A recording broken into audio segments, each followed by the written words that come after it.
الحمد لله رب العالمين والعاقبة للمتقين والصلاة والسلام على سيد الأنبياء والمرسلين والحمد لله رب العالمين. سبحان الذي أسرى بعبده ليلا من المسجد الحرام إلى المسجد الأقصى. صدق الله العظيم وصدق رسوله النبي الكريم الأمين، ونحن على ذلك لمن الشاهدين والشاكرين، والحمد لله رب العالمين. يا أكرم الخلق مع لمن أعوذ به سواك عند حلول الحادث الأمم، فإن من جودك الدنيا وذرتها ومن علومك علم اللوح والقلم، وكلكم من رسول الله ملتمس غرفا من البحر أو رشفة من الديم، ثم رضا عن أبي بكر وعن عمر وعن علي وعن عثمان بن الكرم. محمد تاج رسل الله قاطبة، محمد صادق الأقوال والكذب، محمد ذكره روح لأنفسنا، محمد شكره فرض على الأمم. يا صاحب الجمال يا صدق البشر، من وجهك المنير لقد نور القمر، لا يمكن الثناء كما كان حقه بعد صداقه في اسم الكسر. قال رب اشرح لي صدري ويسر لي امري واحلل عقدة من لساني يفقهوا قولي. سبحانك لا علم لنا الا ما علمتنا انك انت العليم الحكيم. رب زدني علما رب زدني علما رب زدني علما. ان الله وملائكته يصلون على النبي يا ايها الذين امنوا صلوا عليه وسلموا تسليما.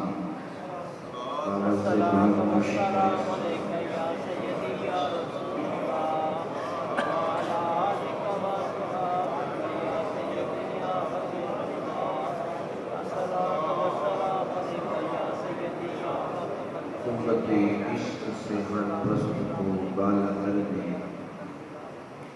قوت عشق سے ہر پست کو بالا کر دے، دہر میں اسم محمد سے اجالا کر دے. علامہ محمد اقبال نے یہ جواب شکوہ میں اس دور میں یہ شکوہ اللہ کی بارگاہ میں رکھا جب مسلم امہ کا اتحاد بکھر چکا تھا اور امت محمدی کی آنکھوں کی پتلیوں میں تصور مصطفیٰ ختم ہو چکا تھا، اور کانوں کی جو سماعت تھی وہ قرآن کی تلاوتوں کی جگہ موسیقی اور میوزک نے لے لی. اس دور میں اقبال نے مولا سے یہ عرض کی کہ مولا ان سوئے ہوئوں کو بیدار کر دے، جو غفلت کی چادر میں سوئے ہوئے ہیں اور جہالت کی چادر اوڑھ کر یہ خواب غفلت میں مبتلا ہے، مالک ان کو بیدار کر دے. اور اس دور میں اقبال نے مولا سے یہ عرض کی کہ مولا قوت عشق سے ہر پست کو بالا کر دے، دہر میں اسم محمد سے اجالا کر دے. تو القاء ہوا اقبال اگر تم چاہتے ہو کہ یہ سوئے ہوئے بیدار ہو جائیں اور ان کے سینے مدینہ بن جائیں اور ان کے کان قرآن کے نغمے بن جائیں اور ان کی آنکھیں تصور مصطفیٰ بن جائیں اور ان کا اوڑھنا بچھونا آقا کی اطاعت اور مصطفیٰ کی سیرت کا آنگن بن جائیں۔ تو فرمایا اقبال بتا دو ان لوگوں کو کہ اگر یہ چاہتے ہیں کہ یہ باب اونچے سویہ پر پھر سے اپنا مقام پا لیں تو ایک ہی زاویہ و قانون ہے، اور وہ یہ ہے کہ کی محمد سے وفا نے تو ہم تیرے ہیں، یہ جہاں چیز ہے کیا لوح و قلم تیرے ہیں۔ یعنی در احمد پہ اپنے آپ کو جھکا لو اور در حضور کی چوکھٹ پر شریعت کی پاسداری اور دین اسلام کی محبت سے اپنے آپ کے وفاؤں کے رشتوں کو استعمال کرو گے تو رب فرماتا ہے اقبال پھر یہ دنیا کیا ہم بھی اس کے بن جائیں گے۔ محترم المقام نہایت ہی واجب الاحترام ارباب علم و فکر و دانش احباب ذی وقار، نہایت ہی عزت اور ادب کے لائق صاحبزادہ حضرت علامہ مولانا قاری محمد یاسین صاحب، الحافظ القاری قاری محمد ظفر صاحب زندہ مجدور و زندہ شرفہ، اور دیگر احباب ذی وقار، اللہ جل جلالہ و عم نوالہ و اتم برہانہ کی حمد و ثنا کے بعد درود لامحدود تاجدار امام الانبیاء و فخر کائنات شب اسرا فضولہ واللیل کی زلفوں والے، علم نشرح کے سینے والے، مازاق کی کاجل والے، ید اللہ کے ہاتھوں والے، مزمل کی چادر والے، یاسین کے سہرے والے، والعصر کے زمانے والے، عقیدتوں اور محبتوں کے پھول نچاور کرنے کے بعد آج کی رات یہ محبت کے اعتبار سے بڑی افضل رات ہے۔ اس رات ہمارے آقا و مولا احمد مجتبیٰ محمد مصطفیٰ صلی اللہ علیہ وآلہ وسلم نے خود بھی معراج کی اور اپنے غلاموں کو بھی معراج کروائی۔ یہ الگ بات ہے، بعض لوگ اس کو صرف معراج مصطفیٰ سمجھتے ہیں، اس معراج مصطفیٰ میں وہ اپنی معراج نہیں سمجھتے۔ اللہ تعالیٰ ہم سب کا یہاں آنا اپنی بارگاہ میں قبول فرمائے۔ دل تو چاہ رہا تھا کہ حضرت کا خطاب بھی سنیں، بڑا سرور مل رہا تھا۔ اللہ تعالیٰ علامہ یاسین صاحب کے علم و فضل میں مزید برکتیں عطا فرمائے۔ آج انہوں نے میرے کہنے پر آج خطاب فرمایا۔ اللہ تعالیٰ ان بزرگوں کا سایہ ہمارے سروں پر قائم و دائم فرمائے۔ احباب ذی وقار، آج نبی کریم علیہ السلام کی محبت کے نام پر ہم سبھی احباب اکٹھے ہوئے ہیں، تو جو سرکار کی محبت پر اکٹھے ہوئے ہیں تو آج کی رات کی ضائع نہیں جائے گی، بلکہ ہر بندے کی جو خالی جھولی ہے وہ اللہ اپنے رحمت سے اور اپنے پاک محبوب کی شفقت سے مالا مال فرمائے گا۔ کیونکہ کئی جاگن کئی جاگ نہ جانن، کئی جاگتے ہوئے ستے ہو، کئی رب ستیا ملتا، کئی جاگتے ہوئے اٹھے ہو۔ حضور غوث اعظم کا دربار سجا تھا کہ حضور غوث پاک کے دربار میں دوران خطاب ایک آپ کا مرید وہ دوران خطاب سو جاتا ہے، تو حضور غوث اعظم آپ خطاب کے دوران اٹھتے ہیں اور اس بندے کے سامنے ہاتھ باندھ کر کھڑے ہو جاتے ہیں۔ تو جو آپ کے مریدین تھے انہوں نے سوچا کہ بجائے شیخ کامل اس کو جو جوڑتے، اس کو جگاتے کہ بھئی میں خطاب کر رہا ہوں اور تو سویا ہوا ہے، تو بجائے اس کو جگانے کے میرے حضور غوث اعظم اس بندے کے سامنے ہاتھ باندھ کر کھڑے ہو گئے۔ جب وہ بیدار ہوا تو آپ پھر منبر پہ جلوہ افروز ہوئے اور آپ نے خطاب شروع کر دیا۔ بعد میں لوگوں نے پوچھا کہ حضور کیا وجہ تھی آپ نے اس بندے کو جگانے کے باوجود کہ آپ اس کو جگاتے تو آپ تو ادب کا پیکر اس کے سامنے بن گئے، ہے بھی وہ آپ کا مرید اور خطاب بھی آپ کا سننے کے لیے آیا ہے، تو وہ سو گیا اور آپ اس کے سامنے ہاتھ باندھ کر کیوں کھڑے ہو گئے؟ تو شیخ کامل حضور غوث اعظم رضی اللہ تعالیٰ عنہ کی 11ویں کا لنگر کھانے والوں، سنیے ہمارا عقیدہ اور ہماری محبت ان بزرگوں کے ساتھ ہے کہ جن کا نام لینے سے بھی اللہ بندے کو جنت عطا فرما دے گا۔ ان بزرگوں کے جو نام ہیں ان ناموں کے اندر اتنی برکت ہے، ان کے ناموں کا رب اتنا حیا کرتا ہے، ان کے ناموں کی برکت سے اللہ جنت عطا فرما دے گا۔ اب اس واقعے کو ابھی سامنے رکھنا ہے۔ ایک اور واقعہ ذہن میں آ گیا، حضور داتا علی حجویری رحمۃ اللہ تعالیٰ علیہ اپنی شہرہ آفات کتاب کشف المحجوب شریف میں فرماتے ہیں، ہمارے نزدیک حضرت بایزید بستانی کا وہ مقام ہے اولیاء میں، کاملین میں، مشائخ میں جو آپ کا مقام و مرتبہ ہے، جو آپ کی عزت اور عظمت ہے، وہ ایسے ہے جیسے فرشتوں میں سے حضرت جبریل کا مقام ہے، جیسے نبیوں میں سے رسول اعظم احمد مصطفیٰ محمد مصطفیٰ کا مقام ہے۔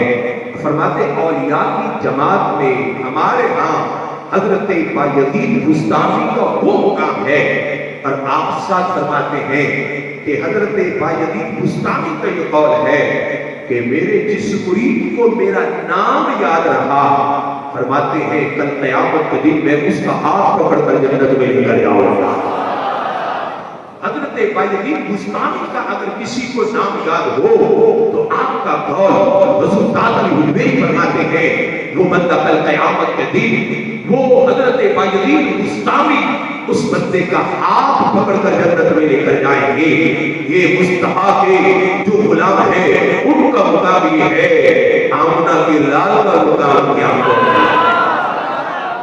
تاجدار امام الانبیاء کے غلاموں، سنیے حضرت خواجہ غریب نواز رحمۃ اللہ تعالیٰ علیہ آپ کے مرید ہیں حضرت مختیاری کاکی رحمۃ اللہ تعالیٰ علیہ، اور آپ کے مرید ہیں حضرت بابا فرید الدین رحمۃ اللہ تعالیٰ علیہ۔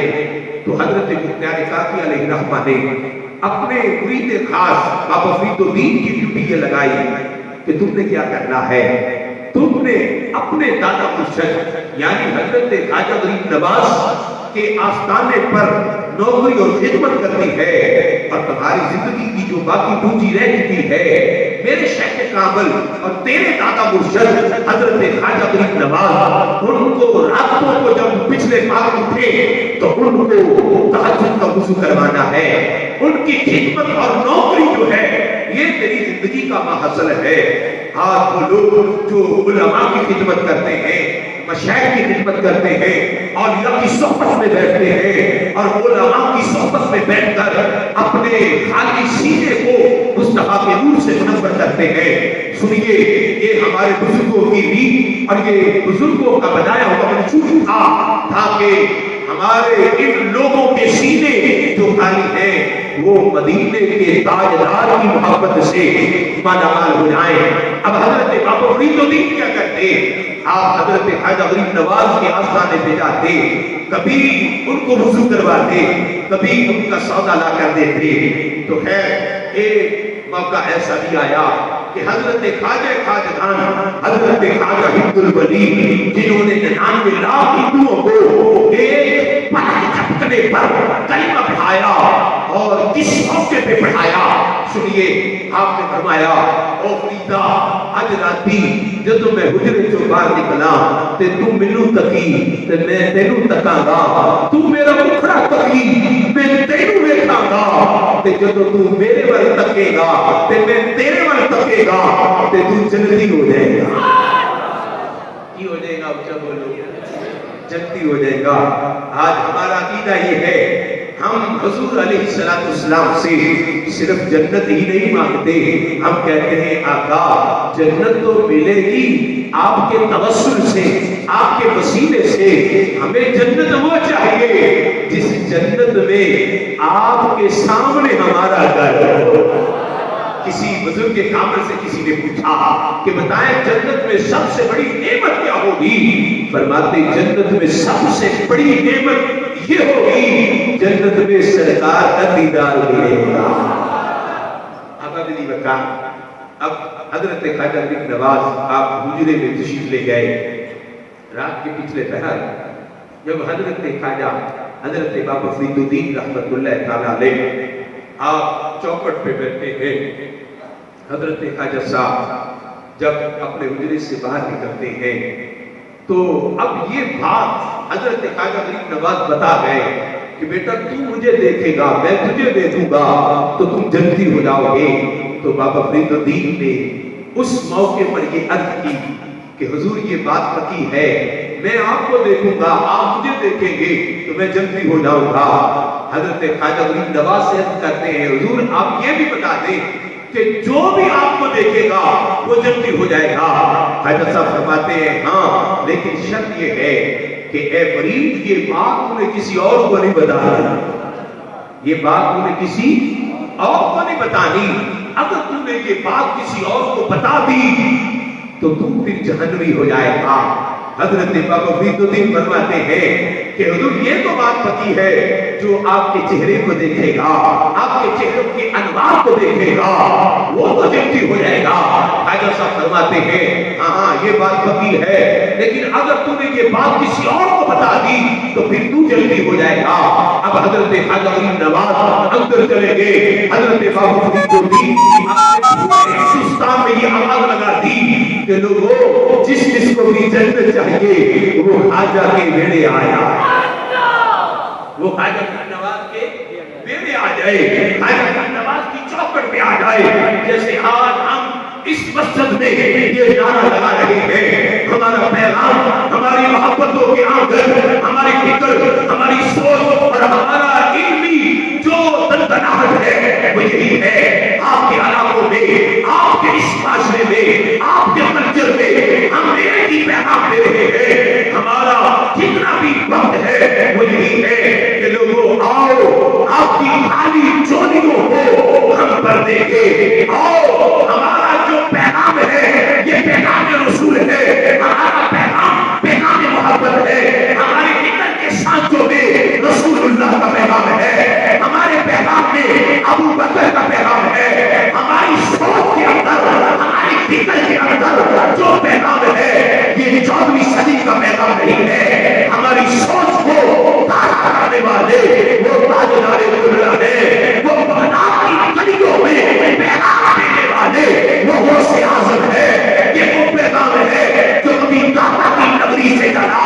کبھی غوث اعظم کی نگری سے چلا، اور یہ بزرگان دین کا یہ پیغام آپ کی مسجد میں صبح و شام آتا ہے اور آپ کی گلیوں تک، آپ کے کوچوں تک، آپ کے محلوں تک، آپ کے گھروں تک جا رہا ہے کہ آؤ اس مسجد میں صبح کو بھی اب رسول اللہ کی صدائیں بلند ہو رہی ہے، اب رات کو بھی رسول اللہ کی محبت کا پیغام جاری ہے، اپنے آپ کو بھی رسول اللہ کی محبت سے آشنا کر لو اور اپنی اولادوں تک یہ پیغام رسول جو ہے وہ منتقل کرو تاکہ موت کا جو پیغام ہے نہ جانے کس موڑ پہ آ جائے اور آپ قبر میں جائیں، آپ فرشتے پوچھیں بتا قبر میں کیا لے کر آیا ہے، تو قبر اتنا تو بتا سکے خود بھی رسول اللہ کی محبت لے کر آیا ہوں، اور پیچھے چھوڑنے والا جو پیچھا ہے اور آپ کی شکل میں وہ بھی رسول اللہ کی محبت کے نام کر کر آیا ہے۔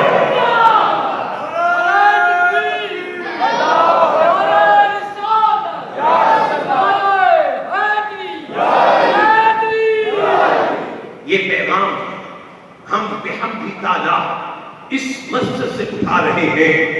آپ دوستوں نے بڑی محبت دی اور آپ کے بہت سارے احسانات تعاون کے اعتبار سے ہیں، آپ کا تعاون رہا تو بِإِذْنِ تعالیٰ یہ کشتی جو ہے یہ اس کی منزل مدینہ الرسول ہے، اس کی منزل نہ تو دولت ہے، نہ دکھلاوا ہے، نہ شہرت ہے، اس کی منزل صرف آمنہ کے نام کا تقاضا ہے۔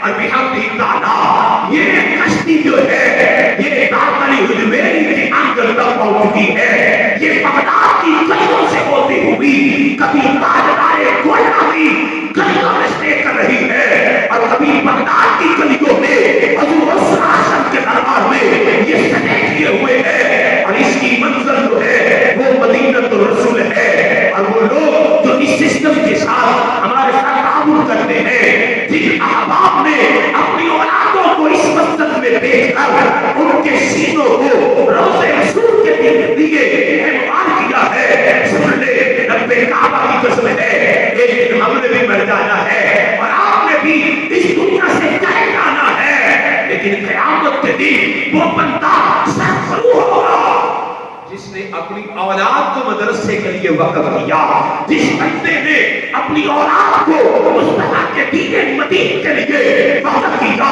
میرے باپ ابو فرماتے ہیں کل قیامت کا دن ہوگا، صحابہ کرام علیہ رضوان عرض کرتے ہیں آقا ہم آپ کو کہاں ڈھونڈیں؟ سرکار فرماتے ہیں جہاں غلاموں کو حوض کوثر پلایا جا رہا ہوگا مجھے وہاں دیکھ لینا۔ صحابہ نے عرض کیا آقا اگر آپ وہاں بھی نہ ملے تو پھر کہاں ملیں گے؟ سرکار فرماتے ہیں پھر پولیس رات میں دیکھ لینا، میں اپنے غلاموں کو انہیں پار کروا رہا ہوگا، پولیس رات کہاں دیکھ لینا۔ صحابہ کرتے ہیں آقا اگر آپ وہاں بھی نہ ملے، فرمایا پھر میدان میں دیکھ لینا، اپنے غلاموں کے نامہ اعمال کو دیکھ کر ان کو جنت کی طرف لے کر جاؤں گا۔ صحابہ کرتے ہیں آقا اگر آپ وہاں بھی نہ ہوئے، فرمایا کہیں بھی نہ ملوں ایک جگہ پر ضرور ملوں گا۔ صحابہ کرتے ہیں آقا وہ کون سی جگہ ہے؟ میرے تاجدار امام الانبیاء فرماتے ہیں اے صحابہ اگر کہیں بھی نہ ملوں تو غلاموں کی طرف دیکھ لینا، جہاں میرے سارے غلام اکٹھے ہوں گے ان کے ہاں میں ضرور تجھے مل جاؤں گا۔ اب یہ فکر جو اس مسجد سے جس کی صدا بلند ہوئی ہے اور بہت سارے احباب نے ہمارے ساتھ تعاون کیا ہے، اللہ ان کو سلامت رکھے۔ یہاں درس نظامی کی کلاسیں شروع ہو چکی ہیں، قرآن کی تفسیر کی کلاسیں شروع ہو چکی ہیں۔ بحمد تعالیٰ یہ محبتوں کا جو پیغام جس کی بنیاد رسول اللہ کی محبت پہ رکھی گئی ہے، یہاں آپ کو ایک عالم نہیں بلکہ ہر سال آپ کو اب عالم ملیں گے، ہر سال آپ کو حفاظ کرام ملیں گے، ہر سال آپ کو تجوید و قرات کے فارغ التحصیل اسٹوڈنٹس ملیں گے۔ اور کل قیامت کے دن جب سرکار کا بارگاہ میں آپ پہنچیں گے اور سرکار فرمائیں گے یہ میرا وہ غلام ہے جس کا سینہ بھی میری محبت سے منور ہے، جس نے اپنی اولاد کا سینہ بھی میری محبت کے لیے منور کر دیا ہے۔ اب آپ دی وقار حضرت خواجہ غریب نواز رحمت اللہ تعالیٰ علیہ آپ حجرہ شریف میں چلے گئے اور حضرت بابا فرید الدین رحمت اللہ تعالیٰ علیہ نے پورے ہندوستان میں یہ آواز لگا دی کہ جس کسی کو بھی جنت چاہیے وہ خواجہ غریب نواز کے در میں آ جائے۔ اب حضرت خواجہ غریب نواز رات کے پچھلے پہر کو جب باہر نکلے تو دیکھا پورا ہندوستان وہ حضرت خواجہ غریب نواز کے دروازے کی چوکھٹ پہ بیٹھا تھا۔ پوچھا وہ فریدہ یہ کون ہے؟ فریدہ یہ کون نے؟ حضرت بابا فرید الدین مسکرا پڑے، فرماتے ہیں حضور یہ سارے جنتی ہیں، یہ سارے بولیے اونچا بولیے جنتی ہیں۔ خواجہ صاحب فرماتے ہیں کہ بیٹا وہ بات تجھے یاد ہے جو میں نے تجھے بتائی تھی کہ اگر تو نے کسی اور کو بتایا تو پھر تو جہنمی ہو جائے گا۔ اب حضرت بابا فرید الدین رحمت اللہ تعالیٰ علیہ نے جب شیخ کامل کا یہ جملہ سنا تو دس بس کھڑے ہو گئے، عرض کرنے لگے حضور میں جانتا ہوں کہ آپ نے فرمایا تھا کہ اگر میں نے کسی اور کو بتایا تو میں جہنمی ہو جاؤں گا۔ تو سنیے میں نے یہ سمجھا اور یہ سوچا کہ چلو میں اکیلا جہنم میں چلا جاؤں، حضور کی امت تو جنت میں جائے، حضور کی امت جو ہے وہ جنت میں چلی جائے۔ یہاں سے پتہ چلا کہ حضور کے جو ماننے والے صوفی کاملین ہیں، ان کو حضور کی امت کی کتنی فکر ہوتی ہے۔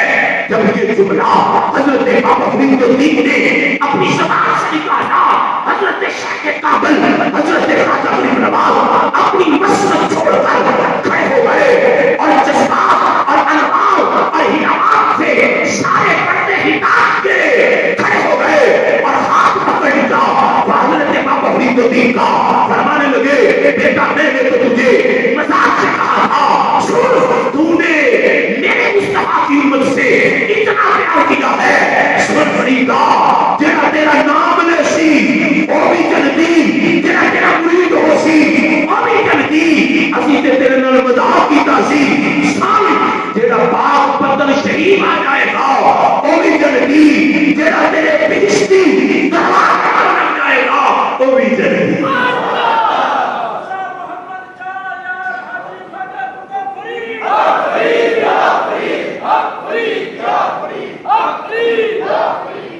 احباب دی بخار تاجدار امام الانبیاء کے غلاموں، حضور غوث الاعظم کی بارگاہ میں وہ سویا ہوا شخص جب بیدار ہوا، میرے غوث الاعظم اب پھر اپنی مسند پر بیٹھ گئے اور وہ جب بیدار ہوا بعد میں پوچھا گیا حضور کیا بات تھی؟ اب سنیے، جن لوگوں کا یہ عقیدہ ہے کہ لجپال کریم آقا کبھی ظاہری طور پہ محبت کرتے ہیں، کبھی ظاہری طور پر اپنی زیارت سے نوازتے ہیں، اور کبھی خواب میں نوازتے ہیں، اور کبھی قبر میں تشریف لا کر نوازتے ہیں، اور کبھی اپنے روضے پر بلا کے نوازتے ہیں۔ ہم جس نبی کے غلام ہیں وہ نبی مجبور نبی نہیں ہے۔ ہاں وہ لوگ جو کہتے ہیں انہوں نے کوئی اپنا خود ساختہ نبی بنایا ہوگا، ہمارا وہ نبی ہے، ہمارا عقیدہ ہے، ہم جب اپنے نبی کو پکارتے ہیں ہمارے پکارنے سے پہلے رب کعبہ کی قسم ہے وہ ہماری پکار کو سن لیتے ہیں۔ ہمارا عقیدہ ہے ہم اپنی زبان پر اپنے نبی کا نام بعد میں لاتے ہیں، وہ اپنے غلاموں کا نام پہلے اپنی زبان پہ لاتے ہیں، تبھی تو کرم ہوتا ہے۔ سرکار فرماتے ہیں، سنیے حدیث پاک، میرے آقا فرماتے ہیں جتنے بھی میرے غلام ہیں، جتنے بھی مجھ سے محبت کرنے والے ہیں وہ میرا ذکر بعد میں کرتے ہیں۔ ہم پہلے صحابہ کی مجلس میں ان کا پہلا نام لیتے ہیں، پہلے منتخب کرتے ہیں، جیسے جامع مسجد محمدیہ چشتیہ میں آنے والوں مصطفیٰ کی حدیث کے مستاق ہیں، میرے آقا فرماتے ہیں میرا نام لینے والا جو بندہ ہوتا ہے پہلے ہم اس کے دل پہ مہر لگاتے ہیں، پہلے اس کی آنکھوں کی پتلیوں میں ہم اپنا تصور باندھتے ہیں، وہ ذکر بعد میں کرتا ہے، ہم اس کو منتخب پہلے کر لیتے ہیں۔ اللہ کا قرآن اعلان فرماتا ہے نمتحن اللہ قلوبهم للتقوى لهم مغفرۃ واجر عظیم، فرماتا ہے رسول اللہ کی محبت کے لیے، سرکار کی عزت اور عظمت کے لیے، سرکار کی ناموس پر پہرا دینے کے لیے کچھ خاص لوگوں کو ہم منتخب کر لیتے ہیں، پھر مصطفیٰ کی محبت کے لیے ان کی ڈیوٹی لگا دیتے ہیں۔ تاجدار امام الانبیاء کے غلاموں، میرے غوث الاعظم سے جب پوچھا گیا، آپ فرماتے ہیں اصل میں یہ بندہ جو سویا ہوا تھا اس کو میرے نانے کی زیارت ہو رہی تھی۔ کیا ہو رہی تھی بولیے؟ نانے کی زیارت ہو رہی تھی۔ آپ سمجھ رہے ہوں گے ابھی معراج شروع نہیں ہوئی، جو میں بات کر رہا ہوں یہ بھی معراج سے کم نہیں ہے، مصطفیٰ کا ذکر ہی تو معراج ہے، مصطفیٰ کی بات ہی تو معراج ہے، مصطفیٰ علیہ السلام کا نام ہی تو معراج ہے۔ سنیے احباب دی بخار، میرے پاک محبوب کے لاڈلے شہزادے حضور رسول اللہ فرماتے ہیں اصل میں یہ جو سویا ہوا تھا اس کو میرے نانے کی زیارت ہو رہی تھی۔ کیا ہو رہی تھی بولیے؟ اونچا بولیے۔ آپ سب کا عقیدہ ہونا چاہیے کہ میرے پاک محبوب علیہ السلام ہر بندے کے خواب میں آ سکتے ہیں۔ یہ عقیدہ جو عارضی طور پر اور اس عقیدے کو معمولی نہ سمجھے، اس کو یقین کامل اور محکم سمجھے، اللہ کی عزت و جلال کی قسم ہے وہ ضرور درک کرتے ہیں۔ امام جلال الدین سیوطی آپ خود اپنی کتاب میں فرماتے ہیں مجھے 72 مرتبہ جاگتے ہوئے مصطفیٰ کی زیارت ہوئی، جاگتے ہوئے زیارت ہوئی، اور فرماتے ہیں میرے 2 سوال تھے جو ہمیشہ میرے ذہن میں رہتے کہ کبھی تو میں مصطفیٰ سے پوچھوں گا۔ ایک مرتبہ مصطفیٰ کی ظاہری زیارت ہوئی، میرے آقا خود فرماتے ہیں اے جلال الدین بڑے تو نے 2 سوال اپنے دل اور دماغ میں سنبھال رکھے ہیں، بتا تو کون سے سوال ہیں؟ حضرت امام جلال الدین سیوطی فرماتے ہیں آقا آپ نے پوچھا ہے تو آپ خود ہی بتا دیں وہ 2 سوال کون سے ہیں؟ فرمایا جلال الدین تو بتا۔ امام جلال الدین سیوطی فرماتے ہیں آقا پہلا سوال یہ ہے، میرے ذہن میں یہ ہمیشہ سوال رہتا ہے آقا بتا دے میں جنتی ہوں یا جہنمی ہوں، میں جنتی ہوں یا جہنمی ہوں۔ میرے آقا مسکرا پڑتے ہیں، فرماتے او جلال الدین تو نے کیسی بات کی، ارے تو بتا یہ چہرہ جہنمیوں کو دکھایا جاتا ہے؟ یہ چہرہ بولیے جہنمیوں کو دکھایا جاتا ہے، یہ چہرہ انہیں کو دکھایا جاتا ہے جن کے مقدم میں جنت کا سرٹیفکیٹ لکھ دیا جاتا ہے۔ بتا دوسرا سوال کیا ہے؟ اللہ کے آقا دوسرا سوال یہ ہے آپ بتا دیں میں حساب دے کر جاؤں گا یا بغیر حساب دے جاؤں گا؟ میرے تاجدار امام الانبیاء کے نگاہوں میرے آقا فرماتے ہیں اے جلال الدین تو بھی سن لے اور بتا دے میرے غلاموں کو جو میرا ذکر کرتے ہیں، جو میری محبت سے اپنے سینے کے آنکھوں کو منور رکھتے ہیں، اعمال کے اعتبار سے کمزور بھی ہوں گے، ان کا ہاتھ پکڑ کر جنت میں بغیر حساب کے لے جائیں گے۔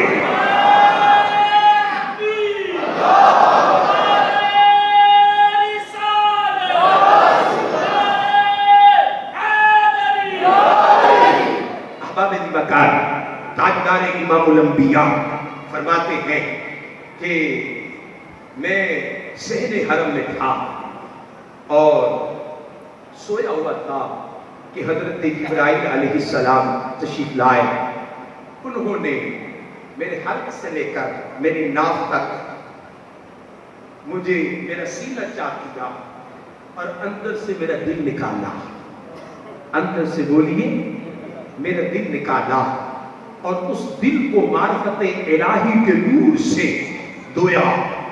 بعض لوگ آب زمزم کا پانی کہتے ہیں، لیکن میں نے جو اس کی ایک تشریح اور استدلال کیا ہے وہ یہ ہے کہ معرفت الہی کے پانی سے میرے مصطفیٰ کا جو قلب اطہر ہے اس کو دھویا گیا، اور میرے مصطفیٰ فرماتے ہیں جب میرے سینے کو چاک کیا گیا، جب جبریل آئے معراج کی رات میرے سینے کو چاک کیا گیا تو میں اپنی آنکھوں سے دیکھ رہا تھا۔ اب سنیے یہاں سے پتہ یہ چلا کہ سینہ چاک ہو گیا، سینے کا کسی کا دل نکال دیا جائے، مجھے بتائیں کیا وہ بندہ زندہ رہتا ہے؟ اونچا بولیے وہ بندہ زندہ نہیں رہتا۔ لیکن تاجدار امام الانبیاء فرماتے ہیں میرا دل نکالا گیا، معرفت الہی کے پانی سے اسے دھویا گیا، پھر اپنی جگہ پہ لگایا گیا، اور پھر حضرت ابراہیم علیہ السلام فرماتے ہیں یا رسول اللہ اللہ آپ کے دیدار کا مشتاق ہے۔ ذرا اونچی کہتے سبحان اللہ۔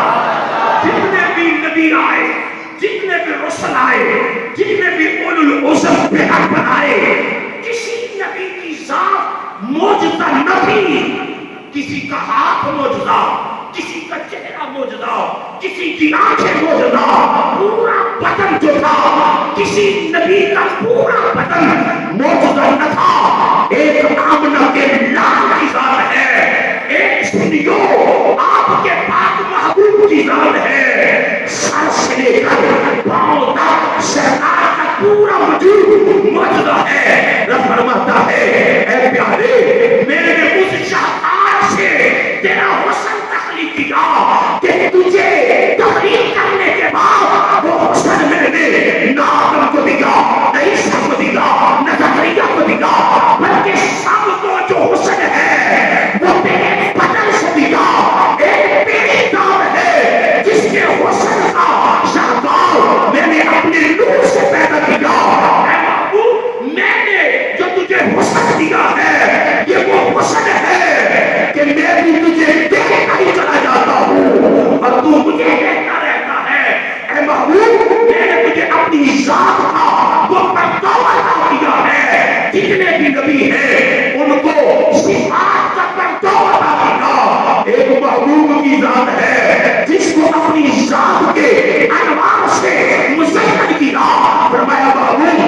کسی کا ہاتھ موجودہ بنایا، یعنی حضرت موسیٰ علیہ السلام کا جو ہاتھ تھا وہ موجودہ بنایا، فرمایا کسی کی آنکھیں موجودہ بنائی، لیکن اے محبوب تیری ساری جسم اطہر، تیرا سارا وجود جو ہے میں نے موجودہ بنایا ہے۔ احباب دیوکار سنیے، پاک محبوب علیہ السلام کے غلاموں، میرے مصطفیٰ علیہ السلام فرماتے ہیں پھر براق لایا گیا۔ سوال کیا تھی بولی؟ براق، اس کی جہاں نظریں جاتی اور وہاں اس کا قدم جاتا۔ میرے پاک محبوب فرماتے ہیں وہ براق بھی کوئی عام براق نہ تھا، جنت کی سب سے اعلیٰ سواری مصطفیٰ علیہ السلام کے لیے لائی گئی۔ اللہ رب العزت نے اپنے پاک محبوب کو اپنا دیدار کروانا تھا۔ محدثین فرماتے ہیں 34 مرتبہ خواب میں پیارے محبوب علیہ السلام نے اللہ کا دیدار کیا، 34 مرتبہ، اور ایک مرتبہ مصطفیٰ علیہ السلام نے رب کا دیدار اپنی آنکھوں سے کیا ہے۔ ترمذی شریف کی حدیث ہے، میرے پاک محبوب علیہ السلام فرماتے ہیں رأیت ربی فی احسن صورت، میں نے اپنے رب کو احسن صورت میں پایا۔ بعض لوگ رؤیت باری تعالیٰ کا انکار کرتے ہیں۔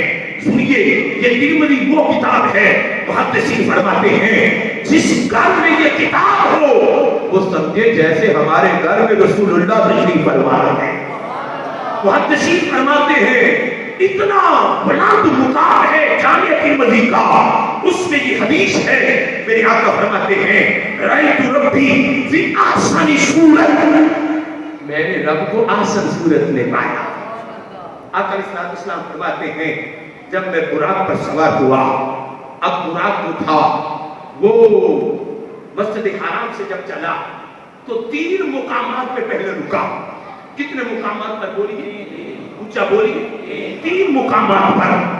پہلے اللہ کے نبی صلی اللہ علیہ وسلم مدینہ طیبہ میں رکے، مکہ المکرمہ سے براق چلا، پہلے مدینہ طیبہ میں رکا۔ حضرت جبرائیل علیہ السلام فرماتے ہیں یا رسول اللہ آپ ہجرت فرما کر یہاں مدینہ منورہ آئے گے، پھر براق چلا اور پھر دور سینا پر پہنچا جہاں حضرت موسیٰ علیہ السلام نے اللہ سے کلام کیا۔ حضرت جبریل عرض کرتے ہیں یا رسول اللہ یہ وہ مقام ہے جہاں حضرت موسیٰ علیہ السلام نے رب سے کلام کیا۔ کس سے بولیے؟ رب سے کلام کیا۔ جب حضرت موسیٰ علیہ السلام نے اللہ سے اللہ کا دیدار مانگا، طرف فرماتا ہے لن ترانی، اے موسیٰ تو میرا دیدار نہیں کر سکتا، اس لیے تیرا وجود جو ہے میں نے اس میں یہ کوالٹی نہیں رکھی جس کے لیے رکھی ہے، وہ صرف ایک ذات ہے، وہ تاجدار امام الانبیاء کی ذات ہے، ان کا وجود مشہور ہے جن کو اپنے دیدار کے لیے میں نے بنایا ہے۔ حضرت موسیٰ علیہ السلام نے اصرار کیا، رب فرماتے ہیں اے موسیٰ چلو تم میرا دیدار نہیں میرا کلام سن لو، تم کوئی دور پہاڑ پہ آنا، ہم تجھے اپنے کلام سے نوازیں گے، اگر تو ہمارا کلام سن لے گا اور ہم دیکھیں گے تیرا وجود ہمارا کلام سن سکتا ہے یا نہیں۔ پھر آپ نے سنا ہے قرآن پاک کا یہ واقعہ ہے، حضرت موسیٰ علیہ السلام جب کوئی دور پہاڑ پہ جاتے ہیں اور محدثین فرماتے ہیں اللہ نے اپنی صفاتی تجلی ڈالی۔ کیا بولی؟ ایک ہے رب کی ذات اور ایک ہے رب کی صفات، اور ایک ہے رب کی ذات، ایک ہے صفاتی تجلی، ایک ہے ذاتی تجلی۔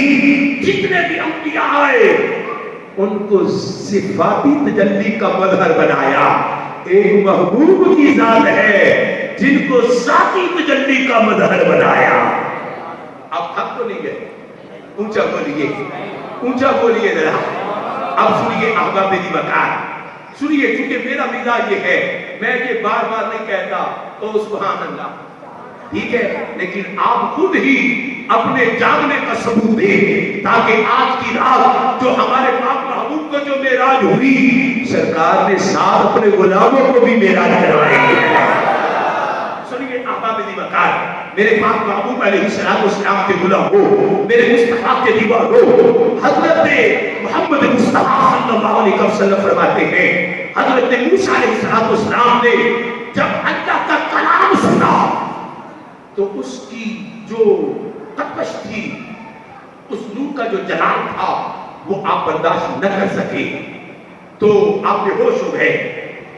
آپ 3 دن بے ہوش رہے. کتنے دن؟ اونچا بولیے.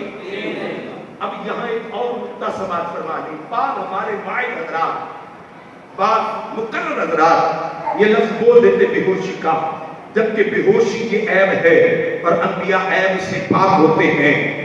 اس کا جو استدلال ہمارے بزرگوں نے کیا ہے وہ یہ کیا ہے کہ حضرت موسیٰ علیہ السلام رب کی صفاتی تجلی میں مست ہو گئے.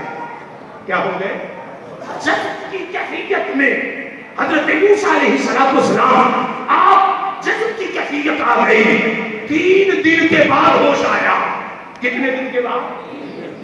اور 3 دن کے بعد آپ کی حالت نورانیت یہ ہو گئی کہ جو بھی آپ کو دیکھتا تھا وہ اندھا ہو جاتا تھا.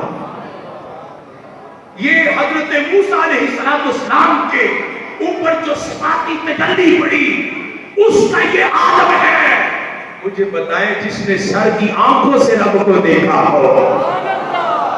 اور میرے پاک محبوب علیہ السلام کے غلاموں سنو، حضرت موسیٰ علیہ السلام کا مقام و مرتبہ یہ ہو چکا تھا کہ آپ خود فرماتے ہیں، ایک روایت میں ہے 3 میل دور چونٹی اور دوسری روایت میں ہے 30 میل دور کالے پہاڑ پہ چلنے والی، چاہے رات کو جو چیونٹی چل رہی تھی یا چل رہی ہو، فرماتے میں اس کی آواز بھی سن لیتا، اس کو دور سے دیکھ بھی لیتا.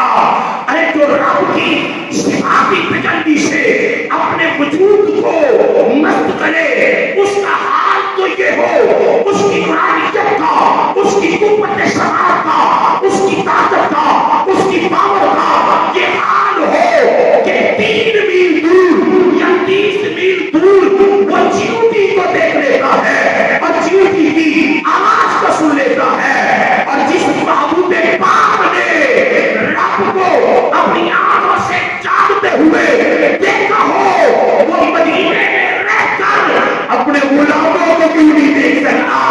اپنے غلاموں کی آواز کو کیوں نہیں سن سکتا؟ اگر موسیٰ پر صفاتی تجلی پڑے تو وہ چیونٹی کو دیکھ سکتے ہیں، مصطفیٰ اپنے غلاموں کو کیوں نہیں دیکھ؟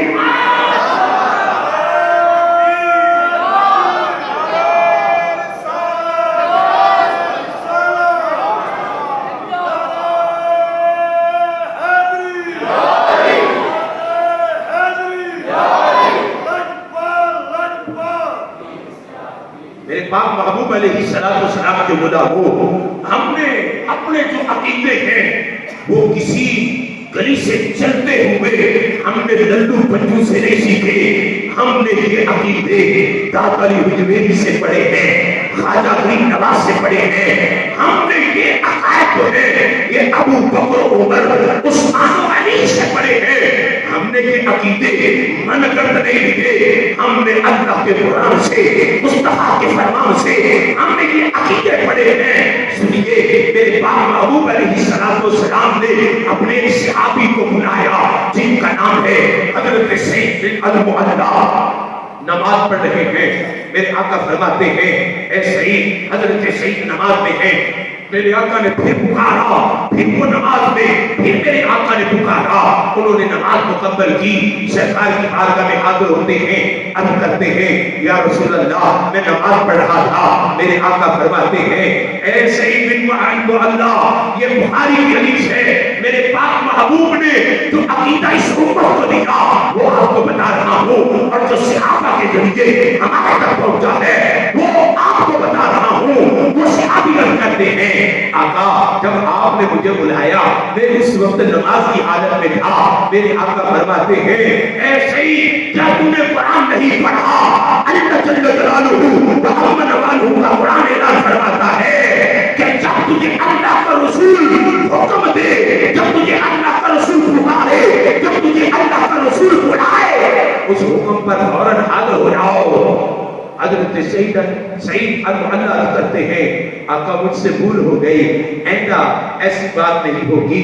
چند دن گزرے، وہی صحابی امام بخاری فرماتے ہیں یا پھر کوئی اور صحابی نماز کی حالت میں تھے، میرے آقا علیہ السلام نے بلایا، او سعید، حضرت سعید نماز کی حالت میں تھے، نماز توڑ کر مصطفیٰ کی بارگاہ میں آ گئے، عرض کرتے ہیں آقا حکم فرمائے، میرے آقا فرماتے ہیں جاؤ یہ سودا صرف لے کر آؤ۔ حضرت سعید جب سودا لے کر آتے ہیں، عرض کرتے ہیں یا رسول اللہ، جب آپ نے آواز دی تھی اس وقت میں نماز کی حالت میں تھا، میرے پاک محبوب فرماتے ہیں اے سعید گھبرانے کی ضرورت نہیں ہے، یہ نہیں فرمایا جاؤ نماز دوبارہ لوٹا کر پڑھو، نانا بابا، جن لوگوں کا عقیدہ یہ ہے کہ ان کا خیال اگر نماز میں آ جائے تو نماز ٹوٹ جاتی ہے، نانا بابا، صحابہ کا نظریہ، صحابہ کا عقیدہ دیکھیے کتنا ستھرا عقیدہ تھا، چاند سے بھی زیادہ روشن عقیدہ صحابہ کا تھا، سورج کی چمک سے بھی زیادہ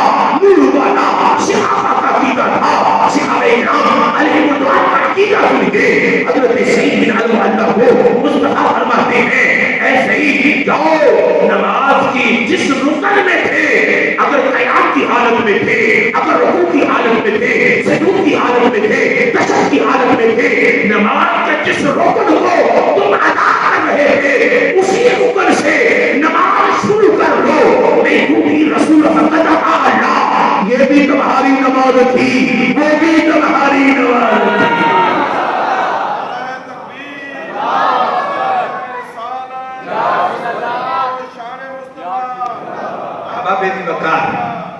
احباب دی وقار میرے پاک محبوب علیہ السلام طور سینا پہ رکے، اس کے بعد پھر میرے پاک محبوب علیہ السلام کو براق میں بٹھایا گیا، اور پھر حضرت عیسیٰ علیہ السلام بیت اللحم، وہاں حضور کی جو براق کی سواری کو رکی، حضرت جبرائیل علیہ السلام خدام ہیں، خدمت کر رہے ہیں، عرض کرتے ہیں آقا یہ وہ جگہ ہے جہاں حضرت عیسیٰ علیہ السلام کی ولادت ہوئی ہے، جہاں ایک عقیدہ آپ کو بتا کر آگے چلتے ہیں، اور پھر مختصر سا معراج کا جو ایک محل وقوع ہے وہ آپ کو بتاتے ہیں۔ سنیے، حضرت عیسیٰ علیہ السلام کی ولادت کی جو جا ہے وہاں سواری کو روکا گیا۔ آج کچھ لوگ کہتے ہیں کہ جو متبرک مقامات ہے وہاں جانا بدعت ہے، وہاں جانا شرک ہے۔ میرے پاک محبوب علیہ السلام کی سواری بیت اللحم، جہاں حضرت عیسیٰ علیہ السلام کی ولادت ہوئی، وہاں رکی تاکہ امت کو پتہ چل جائے جہاں اللہ والوں کی ولادت ہو، جہاں اللہ والوں کی ولادت ہو، اور جہاں اللہ والے جہاں کچھ دیر کے لیے رکے ہوئے ہوں، فرمایا وہ جگہ کو عام نہ سمجھو، وہ اللہ کی رحمت کے آنگن ہوتے ہیں، وہ اللہ کی رحمت کے پنکھے ہوئے کرتے ہیں۔ یہی وجہ ہے امام بخاری فرماتے ہیں کہ 12 ربیع الاول شریف کو ہم اور میرے استاد امام بخاری فرماتے ہیں، میرے استاد حضرت شیخ کامل، حضرت شیخ محقق محدث البرقی النوری، ہم 12 ربیع الاول شریف کو سرکار کی ولادت کی جا پہ جاتے ہیں، جہاں سرکار کی ولادت یعنی مکہ المکرمہ جاتے، اور جہاں سرکار کی ولادت کی جگہ ہوتی، میرے شیخ محدث البرقی النوری ہمیں لے کر جاتے، اور وہاں جا کر فرماتے ہیں امام بخاری یہ وہ زمین کا ٹکڑا ہے جہاں تیرے اور میرے رسول کی ولادت ہوئی ہے، میں یہاں دعا کروں گا۔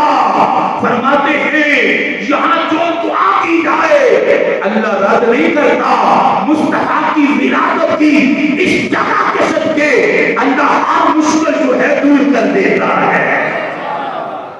پتہ یہ چلا کہ جو مقدس مقامات اور مقدس جو متبرک جو جگہ ہوتی ہیں ان سے تبرک حاصل کرنا چاہیے، جیسے حضرت داتا علی حجویری رحمۃ اللہ تعالی علیہ کا آستانہ۔ خیر میرے پاک محبوب علیہ السلام کی وہاں سے سواری چلی اور سرکار بیت المقدس میں تشریف لائے۔ کہاں تشریف لائے؟ بولیے، اونچا بولیے۔ بیت المقدس میں تشریف لائے، جہاں 1,24,000 کو پیش پیغمبر وہاں تشریف فرما ہے اور مصطفیٰ کی امامت میں سرکار کی اقتداء میں نماز پڑھنے کے لیے وہاں کھڑے ہیں.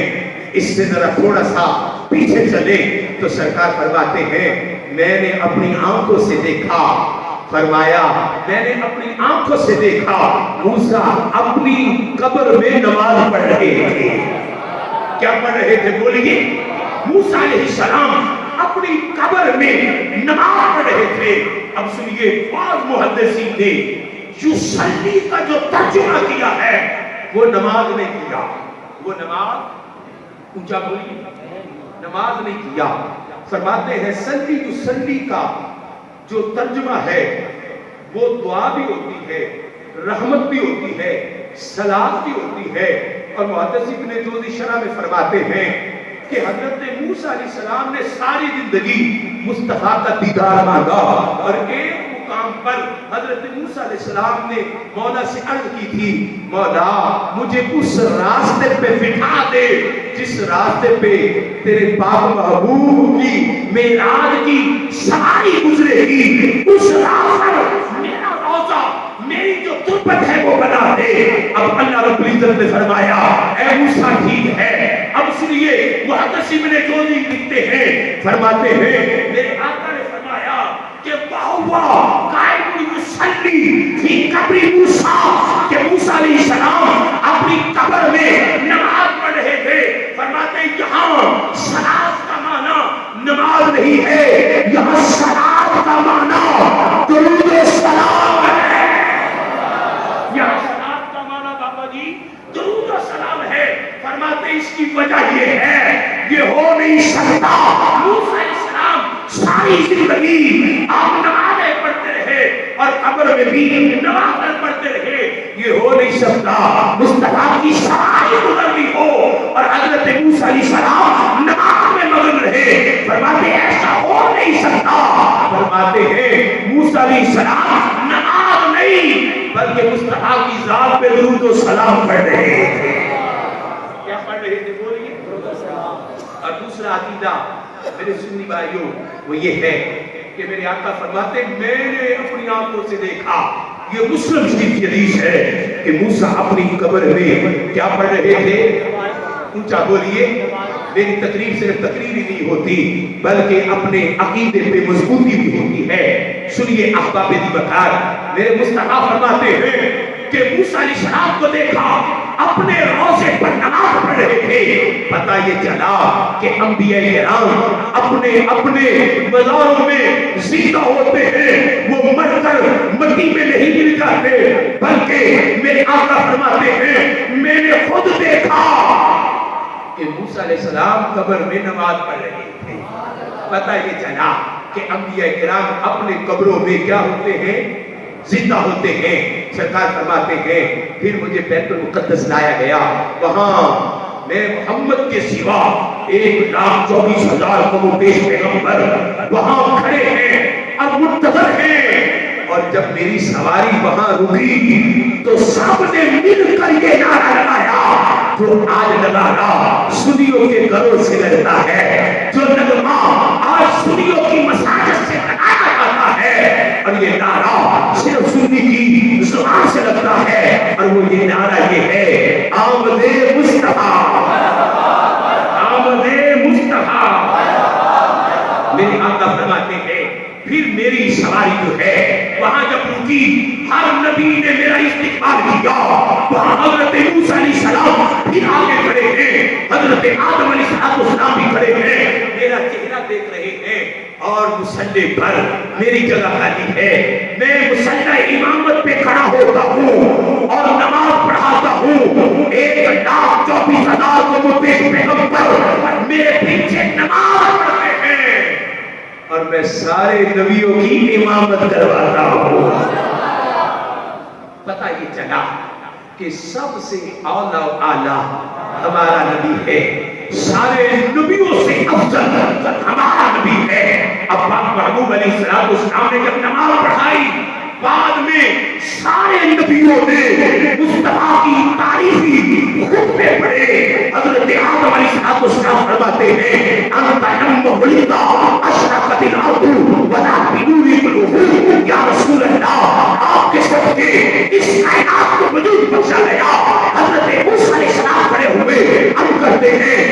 رسول اللہ آپ کے حسن کی خیرات سے اللہ نے کائنات کو منور کیا. حضرت عیسیٰ علیہ السلام کھڑے ہوتے ہیں اب کرتے ہیں یا رسول اللہ آپ کی برکت سے اللہ نے کائنات کو پیدا کیا ہے. جتنے بھی انبیاء ہیں سارے کے سارے انبیاء نے وہاں خطبے پڑھے, مصطفیٰ کی ذات پر نعتیں پڑھی گئی. اب میرے باپ محبوب علیہ السلام کو حضرت ابراہیم علیہ السلام کرتے ہیں آقا یہ دنیاوی سیر تھی, اب آپ کو آسمانی سیر کروائی جائے.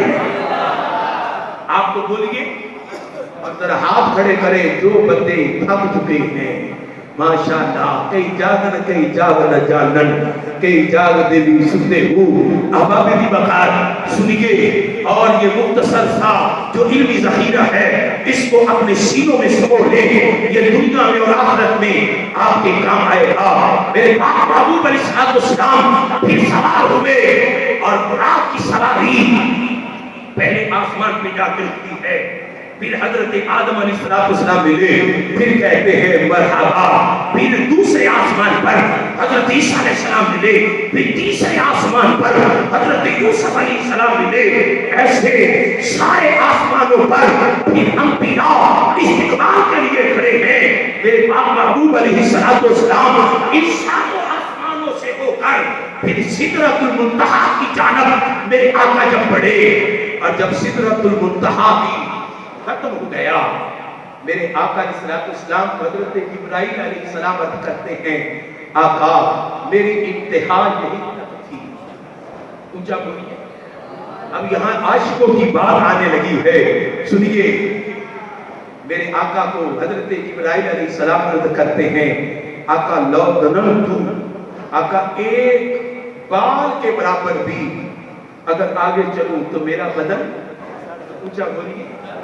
اور یہاں سے ہمارے بزرگوں نے ایک استدلال کیا. سنیے ہمارے بزرگ فرماتے ہیں میرے مصطفیٰ نے یہ بھی فرمایا جبریل تمہارا نوری بدن یہاں جل رہا ہے, دیکھو میرے بدن میں میرے پاؤں میں جو جوتی ہے وہ نہیں جل رہی.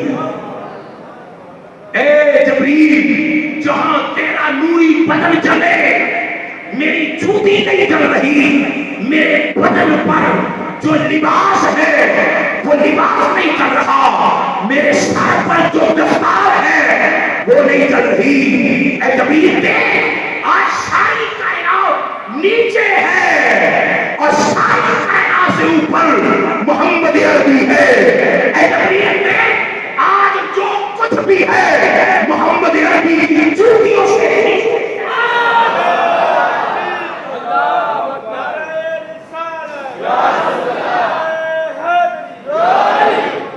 فرمایا ہے جبریل دیکھ آج جو کچھ بھی ہے یہ سارے کا سارا لوح بھی نیچے, قلم بھی نیچے, سدرہ بھی نیچے, سدرۃ المنتہا بھی نیچے اور عرش مستوی بھی نیچے ہے. اب مصطفیٰ سب سے آگے چلے گئے. میرے آقا فرماتے ہیں سدرۃ المنتہا بھی نیچے, پھر ایک ایسا مقام آیا.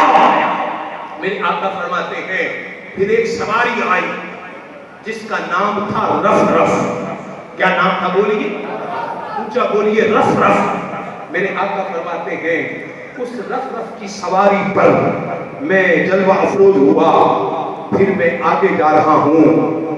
ایک عالم ہے جس عالم کا نام بزرگوں نے, وہ عالم نہ تھا لیکن عالم کا نام دیا سمجھانے کے لیے, وہ عالم ہاہوت تھا. کیا تھا بولیے, عالم ہاہوت تھا. میرے آقا فرماتے ہیں کہ اس عالم میں جب میں پہنچا ہر طرف انوار و تجلیات کی باران رحمت تھی. ایک ایسا موقع آیا کہ جو رف رف کی سواری تھی وہ بھی ختم ہو گئی. اور پھر میں آگے چلا اور پھر ایک بکہ نور آیا, پھر ایک بکہ نور آیا. مالک حقیقی کی صفات سے مزین نور کے انوار کا مزین ایک بکہ نور آیا. میرے آقا فرماتے اس نے مجھے اپنی آغوش میں لے لیا, اس نے مجھے اپنی آغوش میں لے لیا. اور وہ بکہ نور بھی ایک مقام پر جا کر رک گیا. میں نے وہاں جا کر تنہائی محسوس کی. میں نے وہاں جا کر تنہائی محسوس کی. ابھی تنہائی کا ذکر میں اپنے دل میں لا ہی رہا تھا کہ آواز آتی ہے کہ یا محمد انک یصلی، اے محمد ٹھہر جا، تیرا رب تجھ پر سلام کر. اب یہاں ذرا چوب جائے، یہاں یا تو عاشق تھا یا معشوق تھا، یہاں یا طالب تھا یا مطلوب تھا، یہاں اس مقام تھا جس کا نام بھی نہ تھا وہ بھی نہ تھا، یا اللہ کی ذات تھی یا مصطفیٰ کی ذات تھی. میرے پاک محبوب علیہ السلام کے غلاموں، میرے پاک محبوب علیہ السلام فرماتے ہیں، یہ بخاری شریف کی حدیث ہے، آقا علیہ السلام نے فرمایا اللہ رب العزت نے اپنا دست قدرت میرے سینے پہ رکھا. ذرا سبحان اللہ کہتے ہیں. یہ آخر کی کڑیے بڑی انمول کڑیے ہیں. سنیے، اللہ رب العزت نے اپنی شان والا دست قدرت سرکار فرماتے ہیں میرے سینے میں رکھا، اس کی ٹھنڈک میں نے محسوس کی، اور جو کچھ بھی کائنات میں تھا وہ سب کچھ میں نے جان لیا، وہ سب کچھ میں نے جان لیا. اور میرے آقا علیہ السلام فرماتے ہیں رب فرما رہا تھا اے محبوب ٹھہر جا، پہلے حکم دیا ٹھہر جا، تیرا رب تجھ پر سلام پڑھ رہا ہے. اور پھر میرا رب فرماتا ہے اے پیارے محبوب تھوڑا سا قریب آ. سبحان اللہ کہتے ہیں. میرا رب فرماتا ہے اے محبوب سمتنا فتتنا فانا قاب قوسین او ادنا فاوحى عبدی ما اوحى. اے محبوب ذرا قریب آ. میرے مصطفیٰ فرماتے میں اور قریب ہوا. رب بھی فرماتا ہے محبوب اور قریب آ. میرے محبوب اور قریب ہوتے ہیں. میرے آقا فرماتے ہیں درمیان کے کتنے بھی فاصلے انسانی سوچ میں آتے ہیں وہ سارے کے سارے فاصلے مٹ گئے. سارے کے سارے فاصلے مٹ گئے.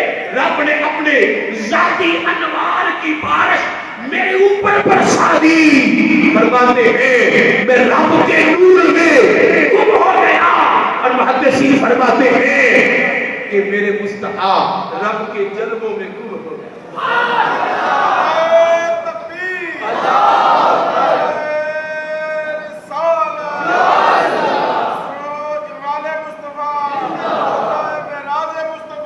میرے مصطفیٰ فرماتے ہیں رب نے پھر پوچھا اے محمد بتا مانگ کیا مانگنا ہے. اب سنیے، یہاں جو آپ ادھر بیٹھے ہیں آپ کو اونگ بھی آئی، آپ تب بھی جاگ گئے، آپ کو نیند نے ستایا، آپ تب بھی بیدار ہو گئے، لیکن ہم نے مصطفیٰ کا ذکر سننا ہے. اور سنیے اور اپنے ایمان کو تازہ کریں. محدثین فرماتے ہیں 700 مرتبہ میرے رب نے پوچھا اے محمد کیا مانگتا ہے مانگ. ہر بار مولا میری امت، یہ امت کو مانگا. تاجدار امام الانبیاء نے 7 پوچھا اے محمد مانگ کیا مانگتا ہے. ہر بار یہی کہا اے مولا میری امت کی بخشش فرما دے. میرا رب فرماتا ہے جیسے حضرت علامہ یاسین صاحب نے بھی بتایا، رب نے پوچھا اے محمد میرے دربار میں کیا لے کر آیا ہے. رب کے پیارے محبوب فرماتے ہیں مولا میں آج نہیں لے کر آیا ہوں، اور کبریائی تیرے لیے ہے. اور میرے مصطفیٰ کو جب خدا نے رخصت کیا تو 2 چیزیں تھیں. کتنی بولیے؟ اونچا بولیے. میرے مصطفیٰ نے خود مانگی. عرض کی یا اللہ میں جب جاؤں گا تو میرا ابو بکر مجھ سے پوچھے گا آقا معراج تو آپ کو ہوئی اور ہمیں بھی اس سے کوئی حصہ ملا ہے، ہمیں بھی اس سے کوئی حصہ ملا ہے، تو میں کیا جواب دوں گا. میرا رب فرماتا ہے اے پیارے محبوب میں تجھے سجدوں سے منور ایک ایسی عبادت دے دیتا ہوں کہ مسجد وقتاری تیری امت جو ہے وہ سجدہ میرا کرے گی، ان کو بھی معراج ہو جائے گی، ان کو بھی بولیے معراج ہو جائے گی. اے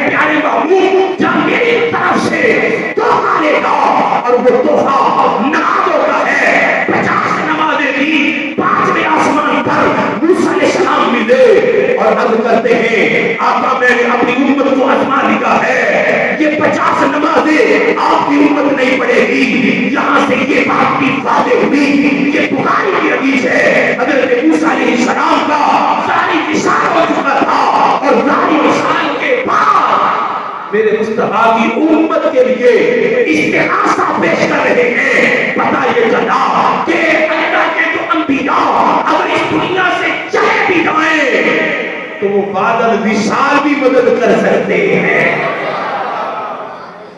جب 45 نمازیں معاف ہو گئی اور 5 رہ گئی تو رب فرماتا ہے اے پیارے پڑھیں گے آپ کی امت کے لوگ 5 اور ثواب کتنے کا ملے گا؟ کیا بولیے؟ اور آج ہم یہ وعدہ کریں کم از کم وہ 5 تو پوری پڑھے، وہ 5 تو بولیے پوری پڑھے، کیونکہ مصطفیٰ فرماتے ہیں کہ میرے غلاموں کی معراج نماز ہے۔ کیا ہے بولیے؟ نماز ہے۔ حضرت سیدنا صدیق اکبر رضی اللہ تعالیٰ عنہ اس حدیث کے راوی ہیں۔ اس ساری گفتگو کا خلاصہ حضرت عائشہ صدیقہ سرکار ابو بکر صدیق کی بارگاہ میں حاضر ہوتے ہیں اور عرض کرتی ہیں ابا جان آج مصطفیٰ علیہ السلام کا دریائے رحمت جوش میں ہے اور مجھے مصطفیٰ بار بار پوچھ رہے ہیں کہ عائشہ مانگ آج کیا مانگنا چاہتی ہے؟ تو ابا جان میں آپ کے پاس مشورہ کرنے آئی ہوں، بتا دیں کیا مانگوں؟ تو حضرت ابو بکر صدیق فرماتے ہیں اے عائشہ میں تجھے سوال بتا دیتا ہوں، وہ جا کر تو نے کرنا ہے، جو مانگنا ہے بتا میں دیتا ہوں، لیکن جو جواب ملے تو نے مجھے بھی بتانا ہے۔ اے عائشہ تو نے مانگنا یہ ہے کہ یا رسول اللہ کے دربار میں جب آپ پہنچے تھے معراج کی رات اور آپ کی جو راز و نیاز کی وہ باتیں ہوئی جس کا امت کو علم نہ ہو سکا، جس کا تعلق قرآن میں بیان نہیں ہوا، جو حدیثوں میں بیان نہیں ہوا، آقا ان راز و نیاز کی باتوں میں سے کوئی ایک بات مجھے بتا دے، کوئی ایک بات مجھے بتا دے جو راز و نیاز کے جو تحائف آپ کو ملے ان میں سے ایک تحفہ مجھے بھی بتا دے۔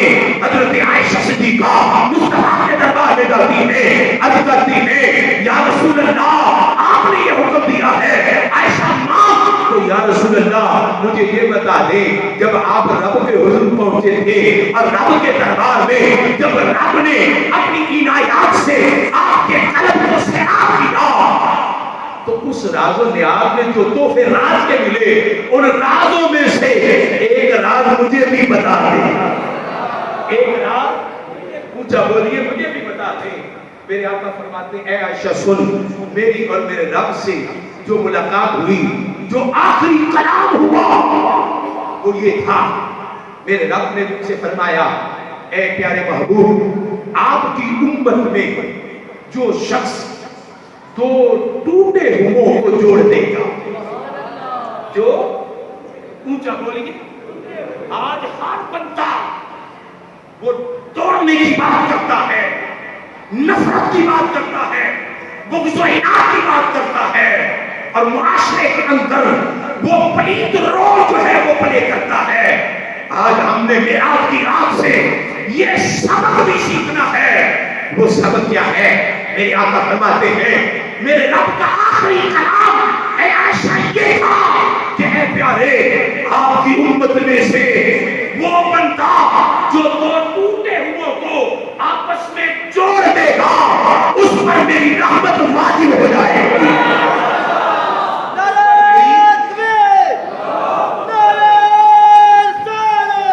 اس پر میری رحمت واجب ہو جائے گی۔ جب یہ بات کی تو حضرت عائشہ صدیقہ باغی جناب حضرت ابو بکر صدیق کو بتانے کے لیے گئی، عرض کرتی ہیں ابا جان مصطفیٰ نے یہ فرمایا ہے، اس راز و نیاز کی باتوں میں سے ایک بات یہ ہے۔ حضرت ابو بکر صدیق نے یہ بات سن کر آپ نے رونا شروع کر دیا۔ آپ عرض کرتی ہیں ابا جان آپ کیوں رو رہے ہیں؟ جملہ سنیے حضرت ابو بکر صدیق کا، فرماتے بیٹی رو اس لیے رہا ہوں کہ جو دو ٹوٹے ہوئوں کو آپس میں جوڑ دے گا اس کا مقام تو یہ ہے، لیکن خدا نہ خواستہ اگر دو جڑے ہوئوں کو اگر کسی نے توڑ ڈالا، کیا